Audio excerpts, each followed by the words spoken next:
வணக்கம். இந்த வீடியோல யூனோட் அப்ளிகேஷன்ல சேல்ஸ் பில் எப்படி உருவாக்குறதுன்னு பார்க்கலாம். ஹோம் பேஜ்ல இருந்து சேல்ஸ் மாடியூலுக்கு போயிட்டு சேல்ஸ் மேனேஜ்மெண்ட் செக்ஷன் கீழே இருக்கிற சேல்ஸ் பில் ஆப்ஷனை செலக்ட் பண்ணுங்க. இந்த பேஜ்ல நீங்க ஏற்கனவே சேவ் பண்ணி வச்சிருக்கிற சேல்ஸ் பில் எல்லாத்தையும் பார்க்கலாம். புதுசா ஒரு பில் உருவாக்குறதுக்கு மேல இருக்க கிரியேட் சேல்ஸ் பில் பிளஸ் ஐகானை அழுத்துங்க. முதல்ல பையர் விவரங்களை நிரப்பலாம். டிராப் டவுன் மெனுல இருந்து பையரோட பேரை செலக்ட் பண்ணா போதும். அப்ளிகேஷன் அவங்களோட தொடர்பு விவரங்களை சேமிச்ச டேட்டால இருந்து தானவே நிரப்பிடும். அடுத்ததா ப்ராடக்ட் சேர்க்க சேல்ஸ் பில்லைன் செக்ஷனுக்கு ஸ்க்ரோல் பண்ணுங்க.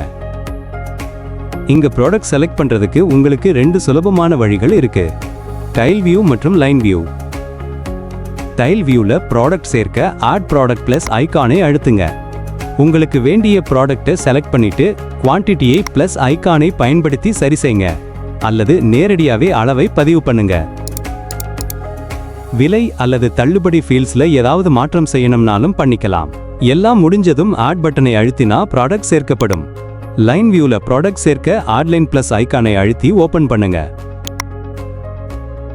டிராப் டவுன்ல இருந்து ப்ராடக்ட்டை தேர்ந்தெடுங்க. தேவைப்பட்டா டெஸ்கிரிப்ஷனை மாத்திக்கோங்க. குவான்டிட்டியை பதிவு பண்ணுங்க.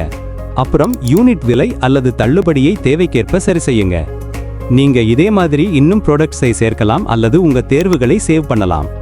எல்லா ப்ராடக்ட்ஸையும் சேர்த்ததுக்கு அப்புறம் பில்ல சேவ் பட்டனை அழுத்தி சேவ் பண்ணுங்க. நீங்க பில்ல கன்ஃபார்ம் பண்றதுக்கு முன்னாடி ப்ரோஃபார்மா இன்வாய்ஸை டவுன்லோட் பண்ணி உங்க பையருக்கு அனுப்பலாம். இடது பக்கம் இருக்கிற ஐ ஐகானை அழுத்தி உங்களுக்கு வேண்டிய ஃபார்மேட்ல இன்வாய்ஸை டவுன்லோட் பண்ணிக்கோங்க. விவரங்களை ஒருமுறை சரி பார்த்துட்டு எல்லாம் சரியா இருந்தா கன்ஃபார்ம் பட்டனை அழுத்தி இறுதி பண்ணுங்க. இப்போ இன்னொரு முறையை பார்க்கலாம். சேல்ஸ் மாடியூல்ல இருந்து ஆல் கஸ்டமர்ஸ் பேஜுக்கு போங்க. நீங்க யாருக்கு பில் போடணுமோ அந்த கஸ்டமரை தேர்ந்தெடுங்க. வலது பக்கம் இருக்கிற குயிக் லிங்க்ஸ் செக்ஷன்ல கிரியேட் சேல்ஸ் பில் ஆப்ஷனை கிளிக் பண்ணுங்க.